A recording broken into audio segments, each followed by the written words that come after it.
depuis le 14-15 janvier, ça explose dans les médias nationaux. Ça, c'est toujours un signe. Ça prend, comme on dit. Ça prend. Le 15 janvier, vous avez un premier reportage sur BFM TV. Le titre, le fait politique. Mercosur, en colère, des maires détachent le drapeau européen. Vous avez même un débat qui a eu lieu ce 15 janvier sur RMC. Des maires retirent le drapeau européen pour ou contre, etc. Le débat le même jour, 15 janvier, sur Sud Radio, sur la même chose.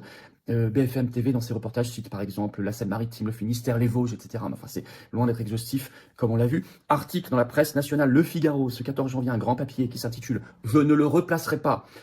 Opposé au Mercosur, des maires ruraux décrochent le drapeau européen en soutien aux agriculteurs. Ça, c'était le 14 janvier. On voit maintenant que c'est un peu daté parce que ça n'est plus simplement, je l'ai dit, que les communes rurales. C'est plus large que ça. Même si, effectivement, sans grande surprise d'ailleurs, ça a pris d'abord dans les petites communes de la ruralité, où je vous incite et vous invite, vous, adhérents patriotes qui me regardez, à vous inscrire sur les listes aux élections municipales pour être candidat ou à susciter des listes dans vos petites communes, car nous aurons ainsi un maximum de conseillers municipaux et de maires. C'est dans la ruralité que c'est le plus simple à faire ce genre d'opération sur des listes d'intérêt communal, au passage. Mais vous voyez, la presse locale, c'est pas fini. Le journal du dimanche, le JDD, ce 14 janvier, qui évoque dans un article une grande enquête consacrée à ce phénomène, je cite, il parle de nombreuses communes françaises qui s'y sont mises. Donc on est vraiment maintenant sur un phénomène de masse. Donc il ne peut plus être occulté. Ça avait commencé fin décembre, notamment par des maires courageux de la Meuse, que je salue. Je crois que c'est vraiment là que ça a commencé, un peu aussi en Bretagne au même moment. Ça a pris partout. Mais vous avez vu qu'il leur a fallu, les médias nationaux, il leur a fallu 3 semaines pour briser le mur de la censure et du silence. 3 semaines. Et les patriotes, on a œuvré à briser ce mur, notamment par l'appel aux maires de France à retirer le torchon bleu étoile, le drapeau européiste de leur commune. L'appel que vous pouvez vous-même signer, relayer ou imprimer, il est en lien sous la vidéo en description. Vous pouvez le signer maintenant. Alors, les macronistes sont les euro-macronistes, les euro-gaga, les euro-fanatiques, ils sont très embêtés car ce torchon bleu à étoile sur les mairies n'est pas obligatoire. Le drapeau national, il l'est. Pas celui-là, évidemment.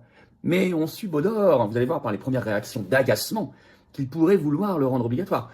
Et là, ou alors le protéger.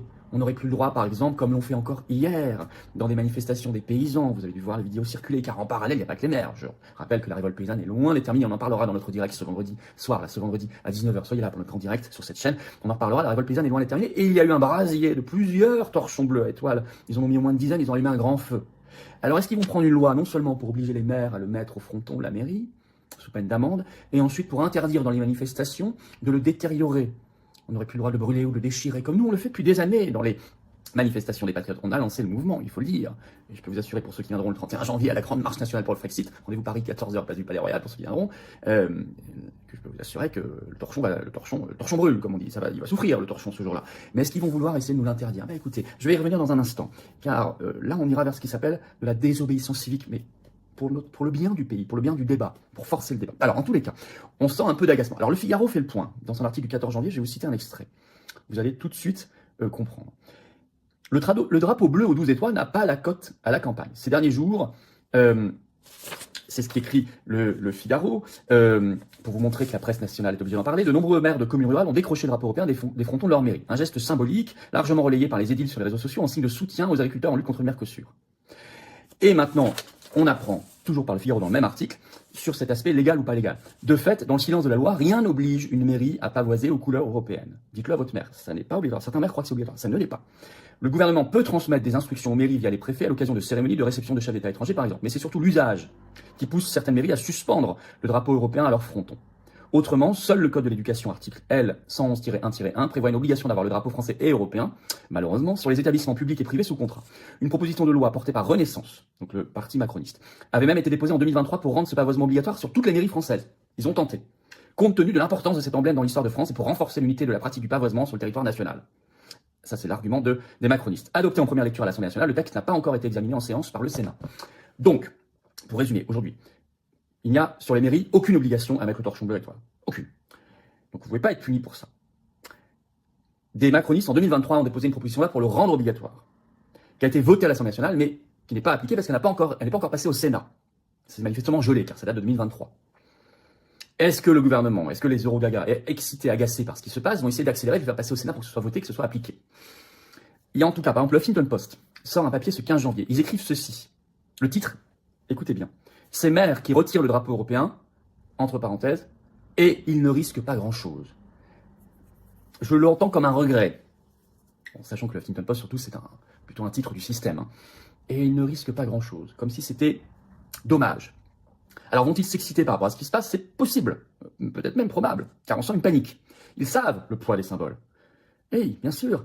Vous savez, le camp d'en face utilise énormément les symboles. Dans les mots, dans les signes. Parfois, ils sont plus ou moins cachés d'ailleurs, mais ils utilisent beaucoup les symboles. Parfois, ils sont par gros sabots, comme celui-ci. Ils le mettent partout. Alors nous, on le barre. Et ils veulent nous l'imposer partout, surtout depuis qu'il a été adopté officiellement par l'Union européenne, donc en 1985. S'il, par une loi, il le rendait obligatoire, ou s'il nous interdisait en manifestation de le dégrader, de le détériorer d'une manière ou d'une autre, il faudrait redoubler l'ardeur pour le retirer systématiquement et le détruire systématiquement. Et il faudrait le faire de manière revendiquée et en place publique. Place publique, ça veut dire en manifestation, dans la rue et sur les réseaux sociaux, par les vidéos et les photos. Évidemment. Et ça s'appelle la désobéissance civique. Et les patriotes prennent leurs responsabilités.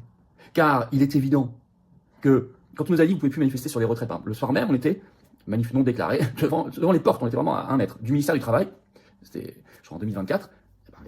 Écoutez, ils ont envoyé la Bravem, ils nous ont envoyé la Bravem, moi j'y étais. Ils en ont mis en garde à vue de ça. Mais on n'a pas renoncé. Quand ils ont dit vous pouvez pas aller dans les restos qui ferment parce qu'il y a le pass, etc. Moi j'y suis allé sous les caméras, devant les caméras. C'est dans la Somme, chez une restauratrice résistante qui avait laissé ouvert. Désobéissance civique. Quand on nous a dit il faut mettre les masques en manif, on a dit non, on les met pas. Alors il y a eu des amendes, moi-même j'ai eu des amendes. Enfin, mais au bout d'un moment, quand il y a des milliers et des milliers de personnes qui ne mettent pas, ils ont pu mis des amendes, ils ne pouvaient plus le faire. Vous voyez, la désobéissance civique, si c'est massif, ça marche. Sur les bonnes causes, il ne s'agit pas de rentrer dans une société du chaos. Mais là, en l'occurrence, hors de question de nous imposer ce truc, qui en plus a été rejeté. C'est nous qui avons raison. Il a été rejeté par référendum le 29 mai 2005 par les Français. Et il n'a même pas été remis dans le traité de Lisbonne. Donc il n'est ni légitime ni légal. Donc s'ils vont vers cela, je les défie. On les détruira 2 fois plus en manif. 2 fois plus. Et je